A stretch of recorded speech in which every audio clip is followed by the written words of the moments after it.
নদিয়ার নবদ্বীপ কোর্টপাড়ার সাহেব কলোনি এলাকায় 2রা এপ্রিল বাড়িতে স্বামী না থাকা এক গৃহবধূকে জোরপূর্বক মাঝরাতে 5 জন মিলে শ্লীলতাহানির চেষ্টা করে এবং তারপর 4 এপ্রিল নবদ্বীপ থানায় অভিযোগ দায়ের করতে গেলে পড়াশোনা না জানায় অভিযোগ নেওয়া হয়নি এবং তারপর 7 এপ্রিল নদিয়ার নবদ্বীপ থানায় অভিযোগ দায়ের করলে 9 এপ্রিল নির্যাতিতা গৃহবধূর বাড়িতে আসে নবদ্বীপ থানার পুলিশ প্রশাসনের কর্তব্যরত আধিকারিকরা এবং এরপর নির্যাতিতা গৃহবধূর সাথে কথা বলে কর্তব্যরত পুলিশ আধিকারিকরা এবং এরপর এই শ্লীলতাহানির ঘটনায় যুক্ত থাকা 4 জনকে ইতিমধ্যে গ্রেপ্তার করেছে নবদ্বীপ থানার পুলিশ প্রশাসন। এখনো পর্যন্ত মূল অভিযুক্ত অধরা।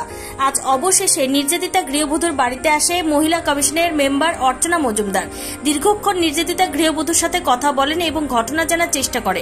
এরপর নির্যাতিতার বাড়ি থেকে বেরিয়ে সাংবাদিকদের মুখোমুখি হন মহিলা কমিশনের মেম্বার অর্চনা মজুমদার।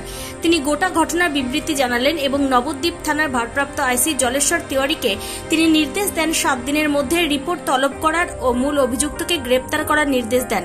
এরপর এলাকাবাসীদের সাথে কথা বলেন এবং সকলের অভাব ও অভিযোগ শোনার চেষ্টা করেন এবং মহিলা কমিশনের মেম্বার অর্চনা মজুমদার তিনি এলাকাবাসীদের আশ্বাস দেন খুব শীঘ্রই মূল অভিযুক্ত গ্রেপ্তার করা হবে এবং যদি মূল অভিযুক্ত গ্রেপ্তার না হয় তাহলে তিনি আবারও আসবেন নদিয়ার নবদ্বীপ থানার অন্তর্গত কোর্টপাড়া সাহেব কলোনি এলাকায় নির্যাতিতার বাড়িতে।